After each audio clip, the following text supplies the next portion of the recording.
When the world ends, will it be with a whimper or a bang? Will we perish in fire or in frost, in famine or in flood, as a result of disease or self-destruction? Will we be the victims of aliens, natural, unnatural, or other? Will our own short-sightedness be to blame, or will it be just one of those unavoidable things, a natural catastrophe or an unknowable act of God? And how will we respond to it?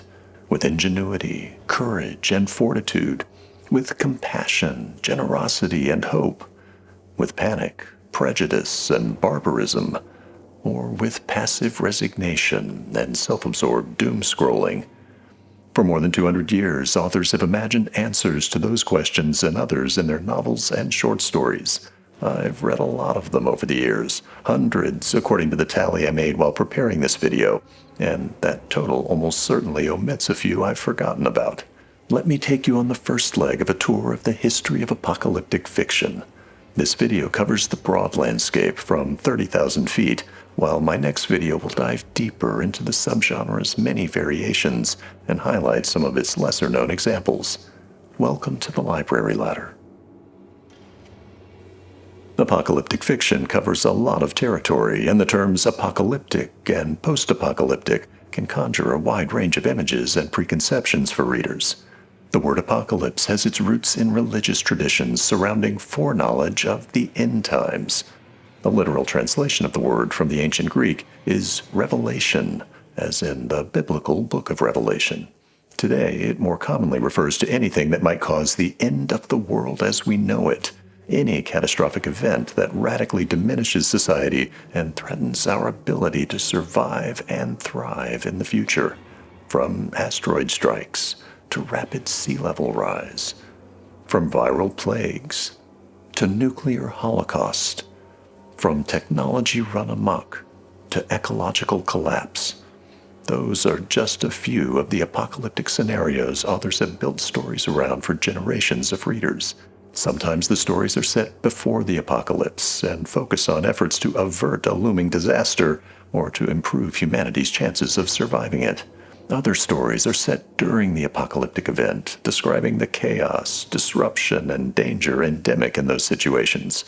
And there are post-apocalyptic tales, some set shortly after the big event, as survivors frantically attempt to establish toeholds in the newly reshaped world, while other stories are set in the distant future, after a semblance of civilization has returned, although often in a much altered form.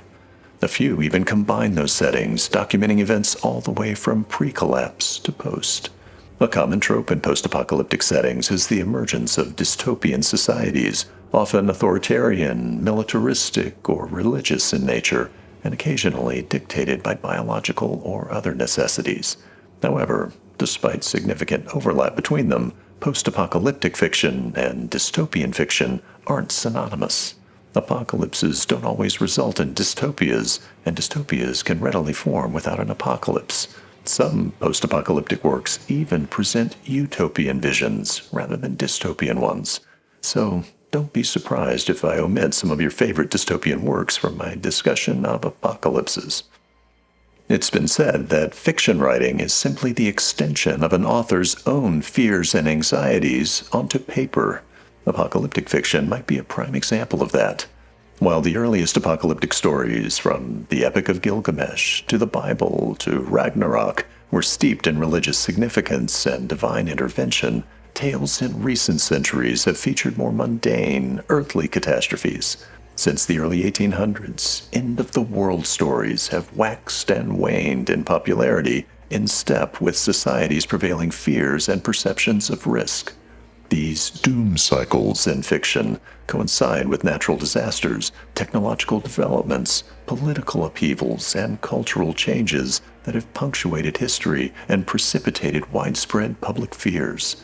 And if recent publishing trends are any indication, we might be in the middle of the most intense doom cycle to date, surpassing the intense alarm over the threat of nuclear war that sparked a boom in apocalyptic fiction during the early years of the Cold War. One of the earliest examples of modern apocalyptic fiction is Mary Shelley's 1826 novel, The Last Man. It's the story of an aristocratic family's social and political strivings during Britain's Regency era, but the outbreak of a virulent and deadly worldwide plague derails their plans and leaves few people untouched.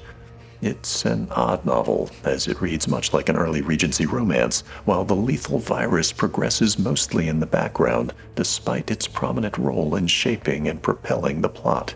The story might have been inspired by Shelley's grief over the death of her husband Percy, and by a poem her close friend Lord Byron wrote in 1816 about a climate apocalypse in which dense clouds block out the sun and cause global famine, depopulation, and a new ice age. It's not a coincidence that 1816 was the same year a massive Indonesian volcano erupted, leading to a year-long winter and widespread famine in parts of the world. It took another 50 years, though, for the idea of global devastation to gain acceptance in fiction. Jules Verne's 1877 novel Off on a Comet, also titled Hector Servadak, is one of his more fantastical tales that popularized the idea of a celestial object crashing to Earth with devastating impact. Over the next 3 decades, other authors borrowed and elaborated on the idea of celestial collisions or near misses, including Richard Jefferies, Camille Flammarion, George Griffith, H.G. Wells, and Arthur Conan Doyle. During the 1800s, natural threats, whether astronomical, biological, or climate-related, were the most common focus of apocalyptic fiction. This makes sense. Feverish scientific curiosity in those fields was rapidly expanding our knowledge of them and of the potential risks they posed. Better telescopes revealed how crowded our solar system is with rocks and other debris in Earth's orbital path. Better microscopes helped develop and refine the germ theory of disease. And better documentation and publicity of severe weather events helped raise awareness and fear of the destructive capacity of Mother Nature. Astronomical threats represent nearly a third of the apocalyptic novels I've documented that were published before World War II. But they make only rare appearances in later works of fiction. The 1990s brought renewed interest in falling rocks, perhaps due to the Hollywood treatment, and it has continued in recent years. In the early 1900s, catastrophic warfare emerged as a salient threat as increasingly powerful explosives, poison gas, and better delivery systems, such as aircraft, were developed. Wells's prescient 1908 novel, The War in the Air, imagined a global war decided by massive aerial bombardment that leads to worldwide economic and societal collapse. Only a few years later, airplanes played significant roles in World War I, but it was World War II that really demonstrated the destructive potential of aircraft. The bombings of Hiroshima and Nagasaki in 1945 prompted a cascade of nuclear war-themed novels and short stories over the next 2 decades, establishing radioactive wastelands as the most vivid picture of a future apocalypse in readers' minds. Those works also inspired many future filmmakers and video game developers. Warfare remained the most frequent cause of fictional apocalypses throughout the Cold War era. More than half the apocalyptic novels published during the 1940s, 1950s, and 1980s reflected the public's anxieties about nuclear brinksmanship, mutually assured destruction, and the devastating potential of careless mistakes or misunderstandings. It will outlaw Russia forever. We begin bombing in 5 minutes. After the fall of the Iron Curtain and the dissolution of the Soviet Union, things changed. Warfare practically disappeared from apocalyptic stories for more than a decade. It was an era of peace and confidence that global war was in the rearview mirror. Other threats, particularly biological ones such as harmful viruses and genetic mutations, emerged to fuel apocalyptic visions, while the overall volume of new end-of-the-world stories declined by perhaps a third during the 1990s. That era of relative good feelings didn't last long. The September 2001 terrorist attacks and the global instability and prolonged military actions they provoked brought fear of war back into the public's consciousness, but now in a different form. Asymmetrical warfare aimed at disabling a society's essential infrastructure or deploying targeted bioweapons became a common trope, replacing the mutual exchange of ICBMs across the North Pole featured during the Cold War era. Nearly 30% of the apocalyptic works I've compiled, published since 2000, have been based on warfare scenarios. As I mentioned earlier, natural environmental disasters such as cataclysmic floods, massive earthquakes, and renewed ice ages were common in early apocalyptic fiction. The animal world overrunning humanity was explored by H.G. Wells in his 1904 novel The Food of the Gods, in his 1905 short story The Empire of the Ants, and in Daphne du Maurier's The Birds from 1952, among others.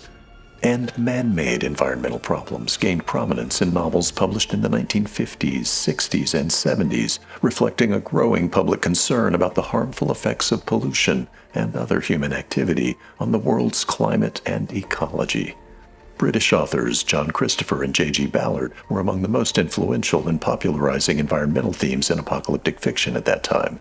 Christopher's 1956 novel, The Death of Grass, also titled No Blade of Grass in the U.S., was, and still is, deeply unsettling for readers as it imagines the brutal consequences of a food chain collapse resulting from a lethal crop virus that mutates in response to a pesticide developed for farmers growing wheat, rice, barley, and other similar grains. In turn, Ballard wrote a quartet of influential novels in the 1960s involving worldwide environmental disasters caused by global warming, extreme weather, polluted waterways, and a spreading blight that crystallizes whatever it touches. Environmental themes retreated from the apocalyptic stage in the 1980s, 90s, and early aughts, but more recently, growing concern about climate change has prompted a resurgence of environmental doomsday fiction. Of the 22 apocalyptic novels I've documented that were published in the past 5 years, more than 40% involve climate and other environmental threats. Kim Stanley Robinson might be the most prominent author working in this area. Closely related to environmental apocalypses are biological ones. I've already mentioned Mary Shelley's The Last Man. Nearly 100 years after that novel, in 1912, Jack London was inspired by Edgar Allan Poe's story, The Masque of the Red Death, to write The Scarlet Plague, a novel set 60 years after a deadly pandemic has reduced the world's population to a smattering of tiny, primitive communities. Its elderly narrator is one of the only persons alive who remembers what life was like before the pandemic, and his earnest efforts to rekindle civilization among the younger generations collide with the bleak reality of widespread ignorance and humanity's tendency to ignore the lessons of the past. Deadly viruses that depopulate the Earth have been a recurring theme ever since, including J.D. Beresford's 1913 novel Goslings, Stanley Weinbaum's The Black Flame from 1936, George Stewart's 1949 masterpiece Earth Abides, Richard Matheson's I Am Legend from 1954, 1969's The Andromeda Strain by Michael Crichton, John Christopher's 1977 YA novel Empty World, Stephen King's 1978 epic The Stand, and 1982's The White Plague by Frank Herbert, which was kind of a mirror image of Beresford's Goslings. One dealt with a virus that kills only men, while the other is about a virus that targets women. Mutations, genetic engineering, and biological evolution have also posed apocalyptic threats on occasion. And in recent decades, the emergence of powerful gene-editing technologies and lethal viruses such as Ebola and SARS have fueled widespread fears and a corresponding surge in stories about world-ending biological hazards. Between 1990 and 2019, biological threats were the focus of nearly half the apocalyptic novels I've compiled that were published during that period. However, I'll note that much of the recent growth in this area is due to the outsized popularity of virus-infected zombies and, to a lesser extent, vampires from the late aughts through the 2010s. Curiously, the public's appetite for fictional biological apocalypses seems to have waned since COVID, as comparatively few such novels have been published since 2020. The theme of technological change contributing to unintended environmental, biological, social, and political consequences that weaken civil society and eventually lead to its collapse is a common one in apocalyptic fiction. Before World War I, man-made apocalypses were few and far between in stories, and war rarely factored into them. Early weapons of mass destruction were only just beginning to appear and hadn't yet registered in the public's consciousness.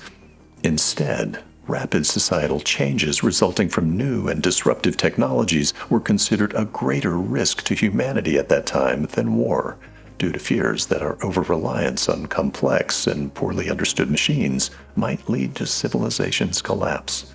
H.G. Wells flirted with this idea somewhat in 1895's The Time Machine, but perhaps the best early expression of it is E.M. Forster's 1909 novella, The Machine Stops, which I highly recommend.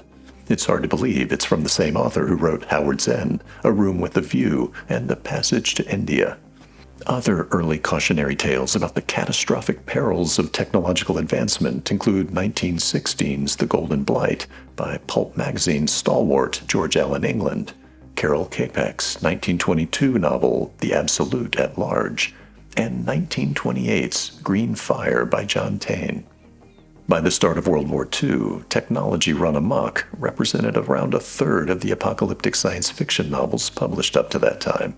And in later decades, the reckless pursuit of new scientific discoveries continued to be a common theme, often written as satire, such as in Ward Moore's 1947 novel, Greener Than You Think. Something of a counterpoint to John Christopher's later and much more sobering The Death of Grass, it imagines a new fertilizer developed for farmers to use on food crops that's inadvertently applied to a residential lawn, causing the grass to mutate, spread rapidly, consume everything in its path, and become nearly indestructible despite the best efforts of the U.S. military to stop the rampant greening of America. A much better novel is Kurt Vonnegut's Cat's Cradle, the 1963 gold standard for ironic takes on the careless development and handling of scientific advancements. In it, a new water molecule isomer is developed with a greatly elevated freezing point, leaving it frozen even at 100 degrees Fahrenheit. The new water, codenamed Ice 9, also instantly converts regular water to the new molecular structure whenever it comes in contact with it. What could possibly go wrong with such a discovery? Nuclear testing, separate and distinct from nuclear war, was a frequent bugaboo in mid-20th century science fiction, implicated in cautionary disasters ranging from worldwide sterility to a crack in the Earth's crust that drains the oceans. And yet another iconic story type in the unfettered technology causes the end of the world category posits the inevitability of artificial intelligence taking over the world. In some of those stories, robots forcibly take control and declare war on humanity, sometimes under the perverse logic that the most effective way to protect people from harm is to eliminate people altogether. Carol Capek's pioneering satirical 1920s stage play, R.U.R., imagined a hostile takeover by synthetic slaves, the origin of the word robot, who seek autonomy in their lives. Other influential and violent robot apocalypses followed, including Jack Williamson's 1948 novel, The Humanoids, which expanded his earlier acclaimed short story, With Folded Hands, and more recently, Daniel Wilson's 2011 novel, Robopocalypse, and Robert Cargill's Sea of Rust from 2017. Also, I'd be remiss if I didn't mention the imaginative impact of the long-concluded war against machine intelligences referenced in Frank Herbert's Dune, and novelized decades later by his son and Kevin J. Anderson. Similarly, James Cameron's The Terminator deserves a shout-out for its influence on later apocalyptic fiction writers. But not all robot takeovers in speculative fiction have involved violence or coercion. A separate strain of them recalls T.S. Eliot's famous line that the world will end not with a bang, but with a whimper. What happens to humanity's drive, grit, ambition, and creativity when robots and other advanced technologies remove all hardships and impediments from people's lives? Does our civilization simply wither in a slow-motion apocalypse as it loses the will to live over the span of generations? That's what Clifford Simak imagined in 1944 in a series of short stories that he later merged into the fix-up novel, City. Walter Tevis took it a step further in his 1980 novel, Mockingbird, by depicting the existential crisis of a sentient robot hundreds of years in the future as it questions its own purpose in the wake of humanity's gradual devolution and disappearance through its surrender to technologies of convenience and pleasure. And Dan Simmons' Ilium duology explores the post-apocalyptic consequences of a technological singularity that divides, pampers, and exploits the unwitting remnants of humanity in a post-human world. Sometimes the cause of collapse of social order in apocalyptic fiction is hard to pinpoint, as it might have multiple or indeterminate origins. Various combinations of environmental degradation, economic exploitation, overpopulation, and technological disruption can lead to civilization's fall, and around 10% of all the fictional apocalypses I've cataloged have vague or unspecified root causes. For those novels, the cause usually isn't important, while the consequences are. Some of those ambiguous post-apocalyptic science fictional settings show up in book series that read like fantasy. And returning full circle to the subgenre's origins, there are a handful of recent apocalypses that seem to involve fantastical divine intervention. The final major category of literary apocalypses involves aggressive alien life forms, typically extraterrestrial, but sometimes previously unknown denizens of Earth's remotest spots.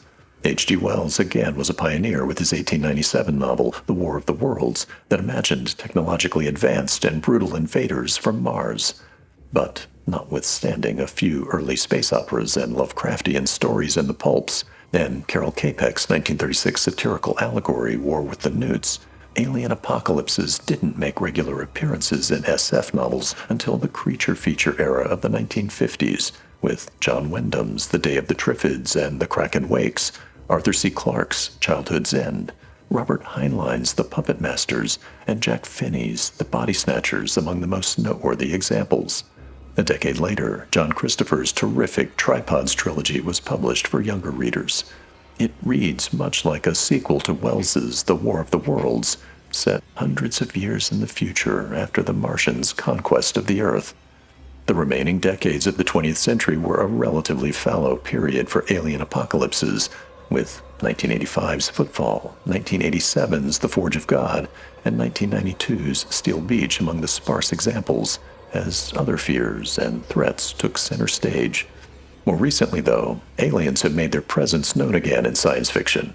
The 2004 Japanese novel All You Need Is Kill, Rick Yancey's The Fifth Wave, Robert McCammon's The Border, Andy Weir's Project Hail Mary, Tom Rob Smith's Cold People, and Josh Malerman's Bird Box are prominent examples. And military science fiction with alien invasion themes has also rebounded in recent years, much of it from self-published authors. Although never a leading category of apocalyptic fiction, alien threat stories appear to have peaked in the first decade of the 21st century, representing nearly a quarter of the end-of-the-world novels I've cataloged for those years. The overall historical trends and doom cycles I've just described become even more apparent when graphed. The stats I've been citing are from a spreadsheet I compiled of 270 of the most prominent apocalyptic fiction books published in the past 220 years.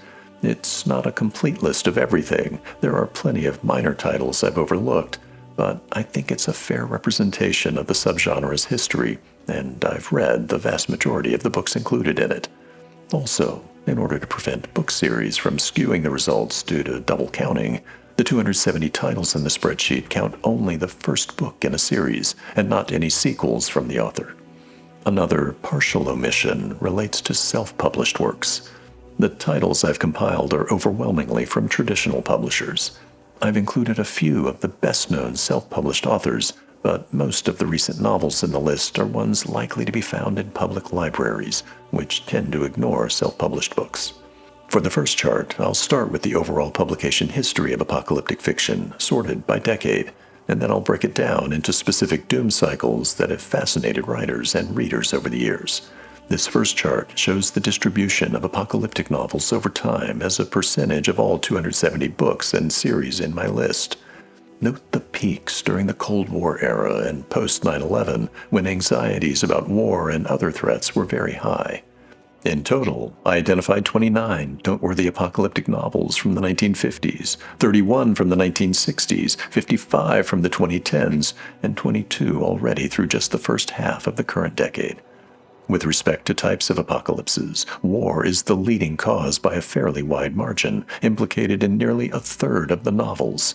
The pronounced lack of books in this category during the 1990s mirrors the peaceful optimism that prevailed for a while after the end of the Cold War. Biological threats represent nearly a quarter of the titles, although if you break out the zombie and vampire apocalypses, the share of regular biological hazards slips to 16%, while the undead varieties are 8% of the total and concentrated almost entirely in the past 20 years. The risks posed by technology and its destabilizing effects on social order are found in more than 20% of the novels. Unsurprisingly, they're most common before 1950 and after the year 2000, periods characterized by the rapid adoption of new technologies, while the 50-year period in between has relatively few such novels, perhaps reflecting a slower pace of change and an improved comfort level with the technological disruption of earlier decades. Environmental and climate threats are the next most common type of story, with 18% of the total, heavily concentrated in the 1960s and in recent years. Astronomical threats and alien invasions each represent around 11% of the total. Space rocks, comets, and various solar phenomena featured most prominently before World War II, while alien invasions were concentrated mainly in the 1950s, 60s, and early 2000s. Divine intervention stories are a mere 2%, and apocalypses with unspecified causes are 10%. Within those totals, I've counted some books more than once because their apocalypses span multiple categories. An example is the Andromeda strain, which involves a deadly biological virus of alien origin. For that reason, the percentages I just listed add up to more than 100%. Another interesting pattern is in the timing of the stories relative to their apocalypses. As I mentioned earlier, some novels are set before an apocalypse when the threat is imminent. Others occur during the apocalyptic event, and still others take place following the event, sometimes shortly after, and sometimes years, centuries, or millennia later. And a few tell their stories across multiple time periods. The pre-apocalyptic stories are a little less than 10% of the total. Stories set during the apocalypse are around a third of the titles, and half the books are post-apocalyptic, split almost evenly between the near and distant futures. The remaining 8% jump around before, during, and/or after their apocalypses.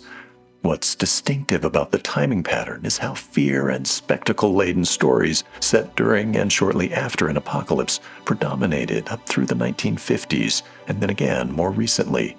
But over a 4-decade span from the 1960s through the 1990s, the confusion, mayhem, and dread found in intense apocalyptic moments took a back seat to diverse thought experiments, many of them allegorical, focused on the longer-term consequences of disasters. It's as if a couple of older generations grew up reading how to survive an apocalypse and then graduated to wanting to know what might happen to humanity over the longer term once their fears of imminent doom subsided a little. That cycle now seems to be repeating itself for new generations of readers. The charts and bird's-eye history I just summarized are very simple ways of organizing and thinking about apocalyptic fiction, and probably aren't the most effective for readers looking for guidance on how to choose from among the many available options. The subgenre is far more diverse than simple chronological and causal categories. In my next video, I'll dive deeper into the many different ways authors have thought about the end of the world as we know it, including their varied purposes for writing their novels, the instrumental roles played by their apocalypses, the tone of their stories, their outlook for humanity's future, and their underlying themes, among other things. In it, I'll provide a more detailed tour of hundreds of books. I'll call out some of the highlights and pitfalls of them. I'll discuss the rise and significance of literary apocalyptic fiction, of prepper porn, and the philosophical theories that link them. And I'll offer suggestions that I hope you find helpful. It'll be coming soon. Thanks for watching.